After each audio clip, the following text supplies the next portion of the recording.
Hello, everybody. What I want to show you here today is behind me is my front door. We're going to walk out the door, and I want to show you where the brother-in-law of U.S. Congressman Mike Conaway lived before I come here. And the question's been asked if that's the reason that Congressman Conaway announced that he is no longer running for office. If he knows something about this home being rigged, which would mean he knows something about the murder attempt on my life, the suspected murder of the last homeowner, and the murder of that little girl at the 2010 oil show party. And so let's walk out there and let's take a look and see what we can see. All right, here we go. You get to see my rock garden while we'll go out there. And I just want to do this because I want to show you how close this is. And okay, it's not that home with the white, it's with the white van over there. I'm zooming in right there. It's that home right there with the white van. That is where the brother-in-law of U.S. Congressman Mike Conaway lived before I moved here. And so there's only 9 homes in this little cul-de-sac. Let's go back. Okay, I just pulled up Google Maps on my computer here, and for my address at 3802 Fair Circle, Midland, Texas. You can do this yourself and look at it, but I want to just show you on the map screen what it looks like. And here, let me zoom in. You can see here on the left, that was the front of my home. That's where I was at just a second ago. And back here at the top, this is the Home Depot, Midland Home Depot store. Behind it's a secluded truck unloading lane. There's a dividing wall that makes it private back there, and then the alley here, and then here is the Fair Circle cul-de-sac. So there's 9 homes around that cul-de-sac right there, and each of them homes was built by Tabor Construction. My home was finished being built in '82. Okay, I'm gonna zoom in on my home here, 3802 Fair Circle. I was shot by somebody under my home right here. Remember, proof shows I wasn't shot with my gun, and I just reported a suspected tunnel to the DEA 2 weeks before. In the backyard's a large facility that can't be seen from above ground. That's believed to be one of the 4 3-bedroom $1 million underground homes that were said to be here that were hosting the famous oil show parties. And so I just want to give you an idea from here over to here is where the brother-in-law of U.S. Congressman Mike Conaway lived. Now let me flip that over to the satellite view here. Okay, and then you can see it a little better here. This is my home right here. Okay, here's the cul-de-sac right here, and the home with the pool in it right here. This is the home right there where the brother-in-law of the congressman used to live. And I have a little write-up on Facebook. I'm gonna explain my contacts with Congressman Conaway and him mysteriously announcing that he was quitting political office. And so I'm gonna show you that here on Facebook. I did a Facebook post this morning. Created this. The brother-in-law of U.S. Congressman Mike Conaway used to live across the street from my home. And a lot of people don't know that. I mean, you know, that's a big deal. That's a United States congressman, okay? And I went on my first comment, I said, there are only 9 homes in my cul-de-sac. So it makes sense that somebody who lived here knows something about tunnels and $1 million underground homes here, right? And so I have done research on the previous owners, the deed history of each of these 9 homes. And I just happened to find out, doing this research, that I found out, and here I'm gonna show you here. John Legendre is the late brother-in-law of U.S. Congressman Mike Conaway, and he lived across the street from my home until November 2006. Now I come in here transferred after Mike died in November 2008. Did this congressman know about the $4 million underground homes which were hosting parties for international oil shows? And is this the reason that he decided to retire? I personally spoke with Congressman Conaway, and I believe if anybody will do the research, you're going to find out Congressman Conaway, a lot of his major donors were these oil companies, you know, and that's who you might expect to see at oil shows, you know. And so here, if you go to the Midland Central Appraisal District, midcad.org, you can look up the deed history for all the homes here. And 3809 Fair Circle is the one across the street. It's now owned by William Wilson, and here's the deed history to it right here. He bought it from Cody Brindle in 2014. Cody bought it from Daniel Price in April 2011. And that's interesting because Daniel Price was married to Brandy Merrill Price, and she used to own my home before I transferred into town. Actually, it was Brandy that sold this home to Mike and Sarah Lawhon. But anyway, they bought it from John David Ward, and it looks like in 2006. And then here at the bottom, John Legendre.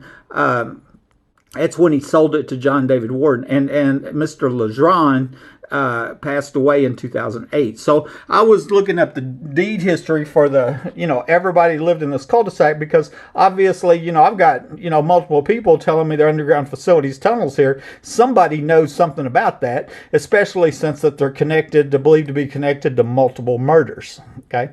And so my next comment is John Legendre died on January 3rd, 2008. In his obituary, told me that he was related to the congressman. His sister is Suzanne Conaway. They have another sister named Marcue Wilson, and interestingly, a Wilson family lives in that home right now. That's at 3809 Fair Circle. The question was asked if this home is still in the family. I mean, is that same home we just looked at, is that in the Conaway family, in the U.S. Congressman Mike Conaway's family? So here's the obituary. John Wayne Legendre passed away January 3rd, 2008. May you rest in peace, sir. He looks like he was a veteran.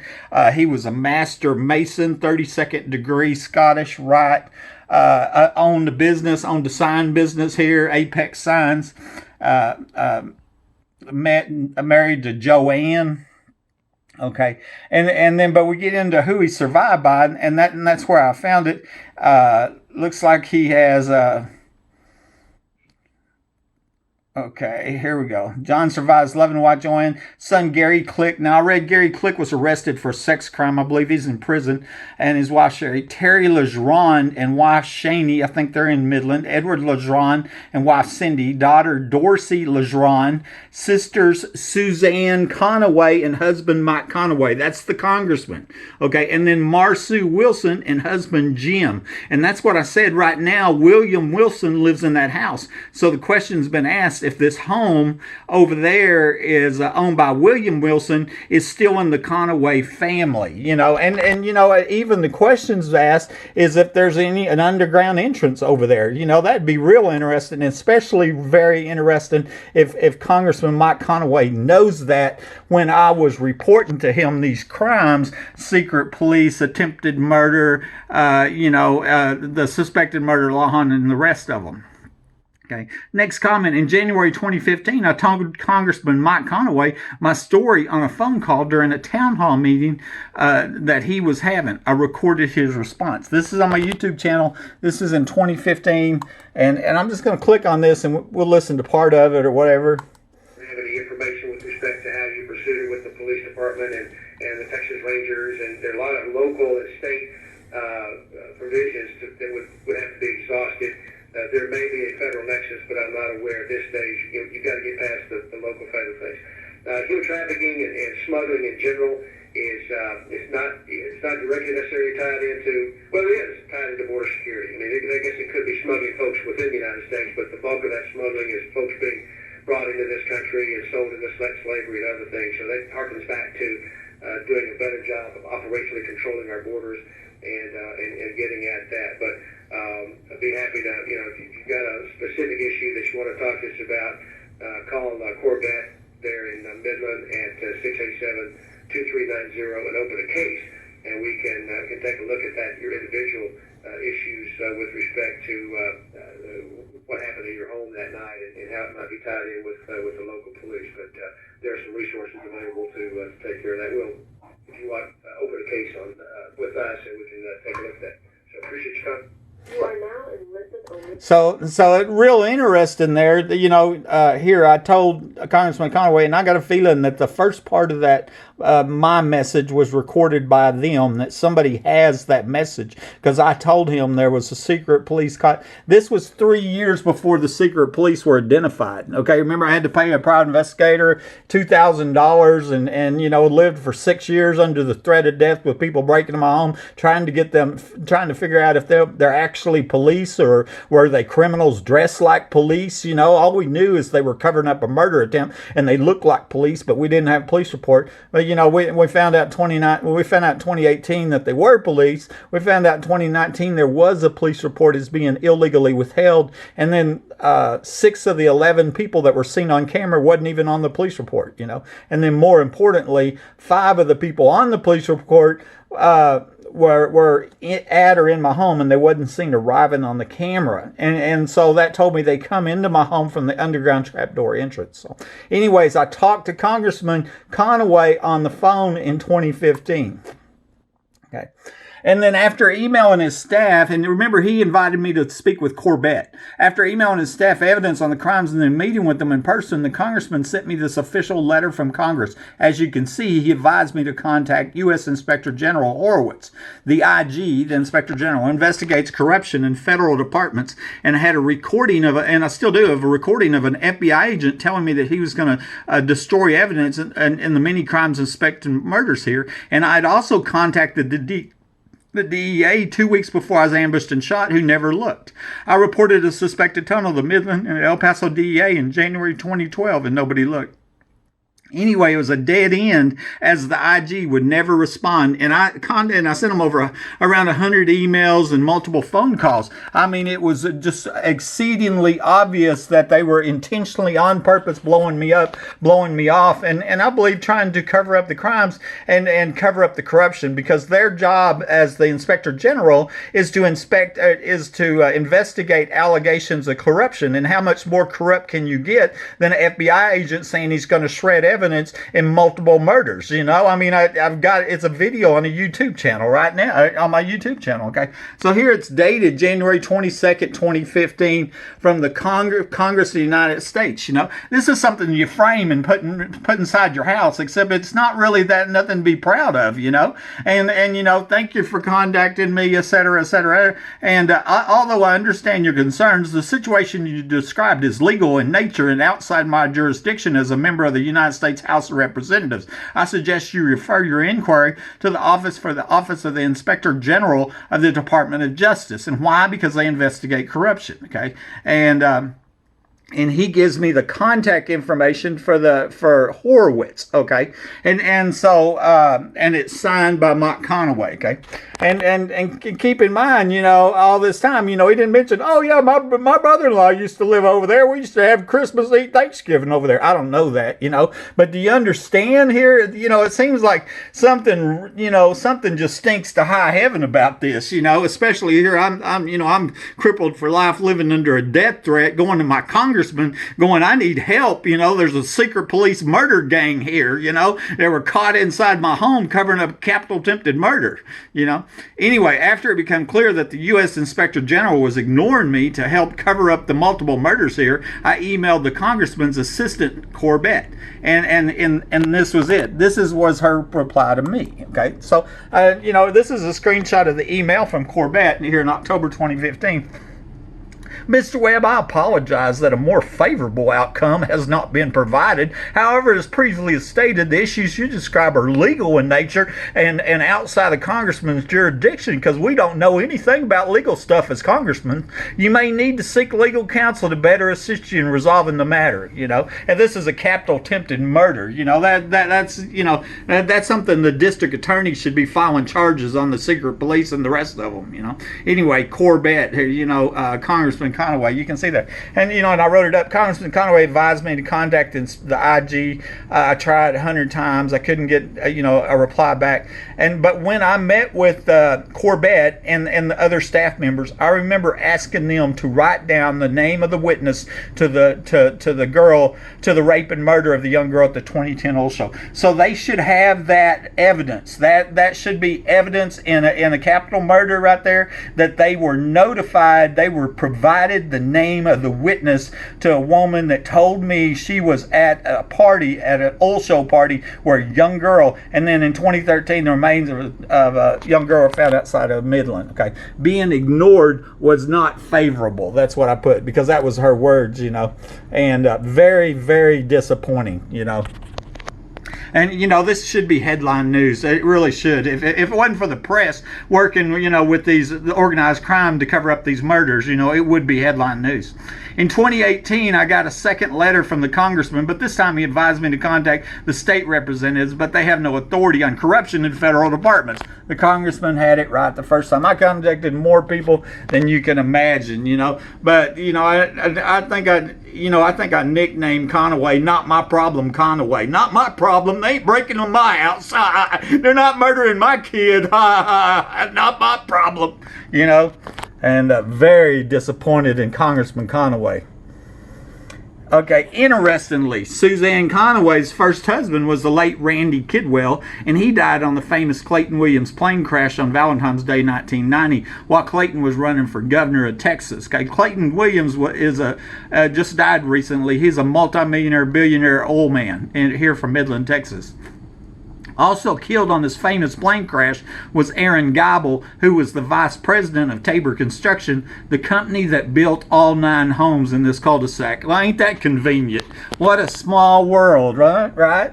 And so, you know, the reason that Mike Conaway is married to Suzanne is because her first husband, Randy Kidwell, died on this plane crash, right? And also died on that plane crash was Aaron Geibel, right there, okay? Candidate not aboard plane crash. That's a very famous plane crash. He was running for governor of Texas at the time, and 5 of his executives died on it, okay? So, once again, you know, I'm looking up deed history. I go to Tabor Construction, Google it. Oh, they had an address on 327 Mark Lane. You know, they're no longer in business anymore, but, I thought, that's interesting. I go look up the deed history on 327 Mark Lane, and what I find out is that my ER doctor, who turned out to be the brother-in-law of the ex-wife, I didn't know that, used to own the same house at Tabor Construction, the builders of my home and the other 9 homes in the cul-de-sac, which would include the home owned by the brother-in-law of Congressman Conaway.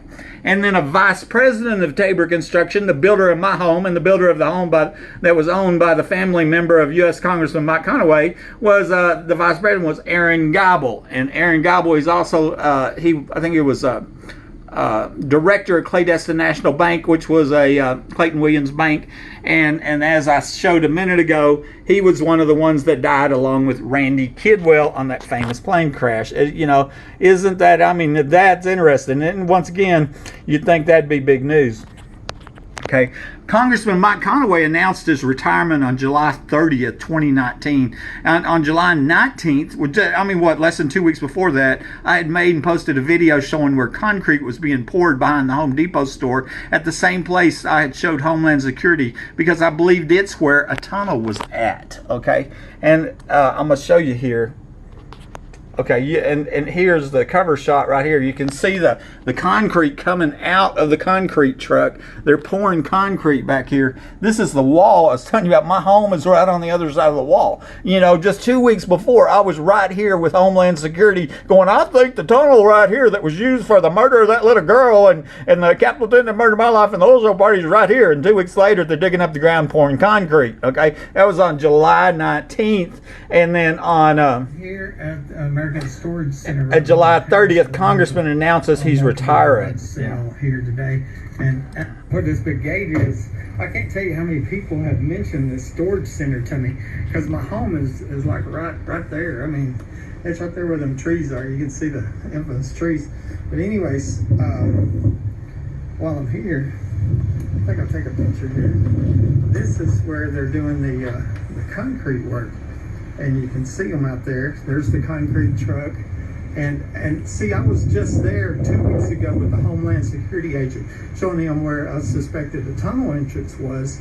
And there's a longer story about that. I met an agent named Paul at Home Depot, and you know, he surprised me. He says, I don't know why you don't move from that home if you're living under the threat of death, you know. And I'm like, I don't know why you don't arrest these criminals that are breaking in homes so we can live in in peace, you know. And you know, it was real obvious that it's to me that this Homeland agent, you know, was wanting me to move, you know, real clear that he was wanting me to move. Okay, and so anyway, my next comment, a string of events happened in 2019 around the time that Congressman Conaway announced his retirement. On May 28, 2019, this is just last year, I met Homeland Security at the Midland Police Department. I provided them a packet of a 3-ring binder and a flash drive. I believe it would solve multiple murders and stop this crime ring, you know. On July 2nd, okay, just a month later, I met Homeland Security at the Home Depot and showed them where I believe the tunnels were at. That got caught on video. July 19, 2019, concrete was poured behind Home Depot where I believe the tunnels were at, right where I showed them. Some people have suspected that was tampering with evidence, that they were pouring concrete in the tunnels that I showed Homeland. They were trying to cover up for multiple murders, and I think that's against the law if you're trying to cover up for multiple murders.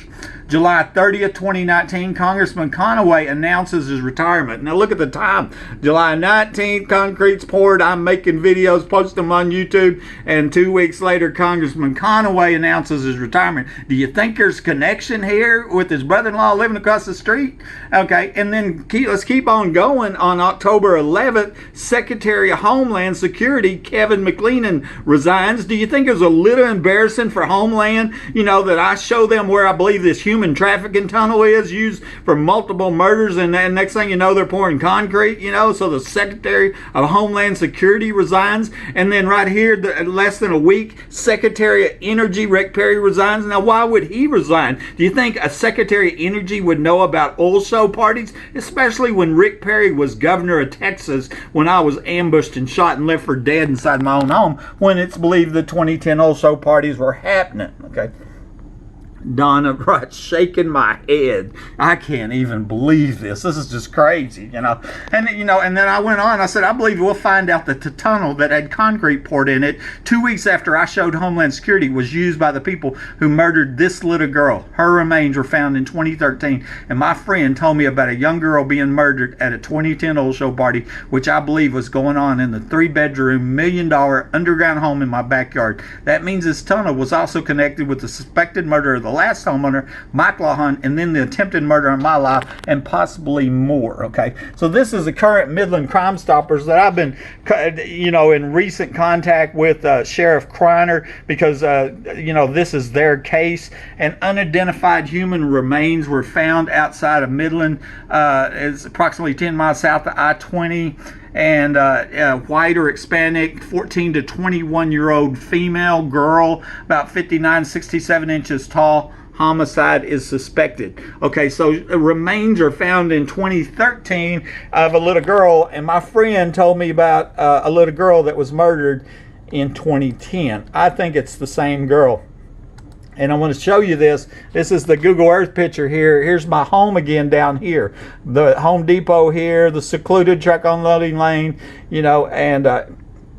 and if we zoom in here, you can see the asphalt's a different color. That's where I believe the tunnel was at, going directly from Home Depot at my home. And then in the backyard, I believe it looks like one of the 4 3-bedroom underground homes is here. Okay, so I believe where the party was at. And then at the time when my friend was going to the old show party, she would leave my house and be at the party in 5 minutes. We were talking on the phone while she drove, and that's how I know that. I think she drove around and she parked in this parking lot, went underground, and then come back via that tunnel right there. And I got a feeling that tunnel is now filled with Homeland Secret concrete. Okay, Homeland Security concrete is my guess. And then, but we don't want to forget that right across the street from my house, it's not going to show it on this one right here, was where the brother-in-law of U.S. Congressman lived. Okay, and just the time and his part in all this is very interesting. Was that home over there connected, to the underground facilities, tunnels?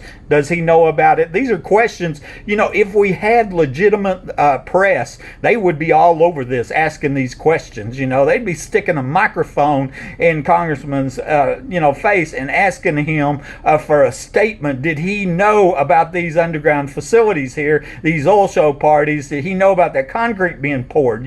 But we don't have any legitimate press. They're working with this organization organized crime. That's what I found out, you know, and that makes it real easy for them to break in homes and kill people. This is where it's believed the famous social parties was held and where the young girl was murdered at. And this is the gift file is what I showed you a minute ago. And I tell people, just look for yourself. You know, go Google Maps, put in 3802 Fair Circle, and then switch between the map screen and the satellite screen, and you see there's a big facility in my backyard you can't see from above ground. That's where I believe it is. You know, and you can see also in the Google Earth pictures, you can see where it's believed them tunnels were. I call them the murder tunnels. You know, they're the human trafficking murder tunnels, and so I thought y'all would find this real interesting. This, I believe, goes all the way up to Washington. I'll tell you what, on the day that Homeland Security, on July 2nd, that Homeland wanted to meet me at Home Depot, that was the same day that Vice President Pence mysteriously turned around in midair and flew back to Washington, and it made national news because nobody knew why Vice President Pence was flying back to Washington for an emergency, you know. And I wondered if it ain't because of what's going on in Midland, Texas. This is Buddy Webb.